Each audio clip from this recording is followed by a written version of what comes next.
মুমিনের একটা জবান থেকে একবার আলহামদুলিল্লাহ যদি বলা হয়, ওই আসমান এবং জমিন মাঝখানের সমস্ত ফাঁকা জায়গাগুলো আল্লাহ নেক দিয়ে ভরপুর করে দেয়।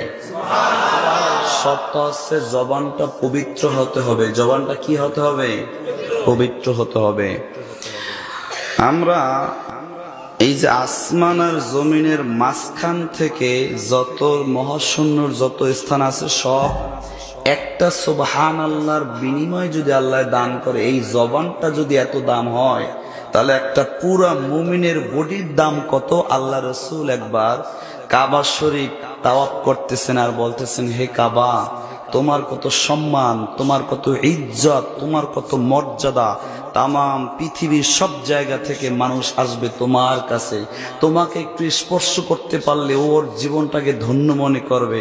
তবে কাবা শোনো, তোমার দাম যতই হোক না কেন, আমার একটা মুমিনের উম্মতের ধারে কাছেও কোনোদিন মর্যাদার দিক থেকে যেতে পারবা না। সুবহানাল্লাহ। তার জবানটার এত দাম।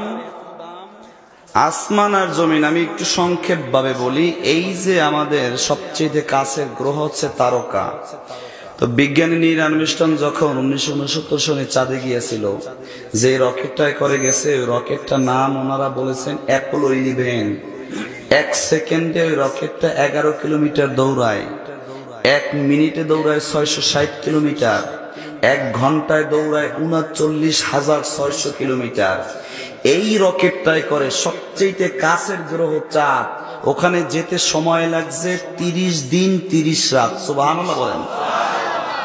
ওনারা বলেছেন যে চাঁদের সবচেয়ে কাছাকাছি যে তারকাটা, এটার নাম হচ্ছে প্রক্সিমা সেন্ট্রাই, একটা তারকার নাম। এরপর ব্যাকেট জিউস 1, ব্যাকেট জিউস 2, এভাবে এরপরে যা আছে বিজ্ঞানীদের যে পর্যন্ত ওরা গবেষণা করে বের করছে। তো ওনারা বলেছেন যেই রকেটটা প্রত্যেকটা ঘন্টায় 39,600 কিলোমিটার দৌড়ায়, এই রকেটটায় করে যদি সবচেয়ে পৃথিবীর কাছে যে তারকা প্রক্সিমা সেন্ট্রাই, ওখানে যদি যেতে চাই, তাহলে আমাদের সময় লাগবে 1,15,000 বছর। সুবহানাল্লাহ। তবে আল্লাহর নবী একটা কথা বলে গিয়েছেন একটা হাদিসে, যে আমাদের আসমান কতটুকু, আল্লাহ নবী এক কথায় বলেছেন 500 বছরের রাস্তা। এখন এই 500 বছর কি, ইসলামিক আধুনিক স্কলার যারা, মুফাসসির যারা, ওনারা বলেছেন পৃথিবীর জমিনের সবচেয়ে দ্রুত যে আবিষ্কারটা, ওটাই হবে এইটার গণনা। বর্তমানে পৃথিবীতে দ্রুত যায় যেটা, সেটা হচ্ছে এই বিদ্যুৎ, এই আলো। এই বিদ্যুৎ 1 সেকেন্ডে 1,86,000 মাইল দৌড়ায়। এভাবে দৌড়াইতে দৌড়াইতে দৌড়াইতে দৌড়াইতে 500 বছর পর যেখানে গিয়ে থামবে, ওইটা হচ্ছে এই জমিন থেকে প্রথম আসমান। সুবহানাল্লাহ। আর আল্লাহ তার একটা মুমিন বান্দারে এই জবান দিয়া একটু ঠোঁটটা নাড়াইয়া বলবে আল্লাহু আকবার, বলবে সুবহানাল্লাহ, বলবে আলহামদুলিল্লাহ, সব নেক তার আমলনামায় আল্লাহ দান করে দিবে। নারায়ে তাকবীর। আমরা ওই মালিকের গোলাম আর ওই নবীর উম্মত, খুশি না বেজার? হাজারো দুরুদ ও সালাম ওই নবীজি, প্যারা নবী, হায়াতুন নবী, জিন্দা নবী, নূরুল আলা নূর, নূরে মুজাসসাম, আমাদের হৃদয়ের স্পন্দন, আমাদের কলিজার টুকরা মুহাম্মাদুর রাসূলুল্লাহ সাল্লাল্লাহু আলাইহি ওয়াসাল্লাম। সম্মানিত হাজিরিন, আমি ভূমিকায় কথা বলতে পারবো না, রাত অনেক হয়ে গেছে, আপনাদের ধৈর্যচ্যুতি ঘটাবো না। গতকাল আমি একটা বিষয়ের উপর তাফসীর মোটামুটি শেষ করছিলাম, কোন কাজে কোন জাহান্নাম। যারা আসছেন শুনছেন, এবার নতুন কিছু শ্রোতা আমি দেখতে পাচ্ছি। আজকে আমার আলোচনার বিষয় হবে কোন আমলে কোন জান্নাত। পুরাটাই কোরআন দিয়া, কোরআন বিল কোরআন তাফসীর হবে। শুনতে রাজি আছেন? রাজি আছেন? একটা সোনাবানের কিস্সাও কিন্তু হবে না, আমার ওয়াজে কেউ কান্দেও না, হাসেও না, কারণ আমি কোরআন থেকে কথা বলি। এটা নূরের খোরাক, অন্তরের খোরাক। কে দিয়েছেন?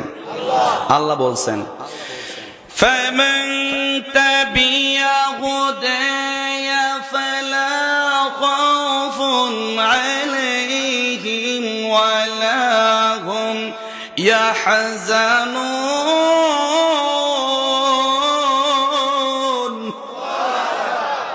আমার মালিক বলেছেন, শোনো গোলাম, তুমি যদি এই কোরআন শরীফটার ইত্তেবা করো, আমি 2টা পুরস্কার দেব। কয়টা পুরস্কার?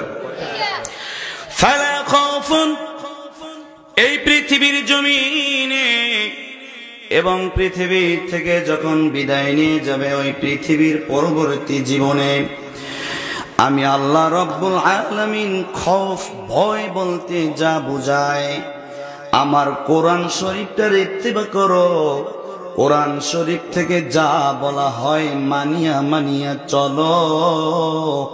আমি আল্লাহ তাআলা কবর, হাসর, মিজান এবং দুনিয়া, পারিবারিক জীবন, সামাজিক জীবন, রাজনৈতিক জীবন, অর্থনৈতিক জীবন, সব জীবন থেকে যত ভয় ভীতি আছে আমি আল্লাহ রব্বুল আলামিন সব দূর করে দেব।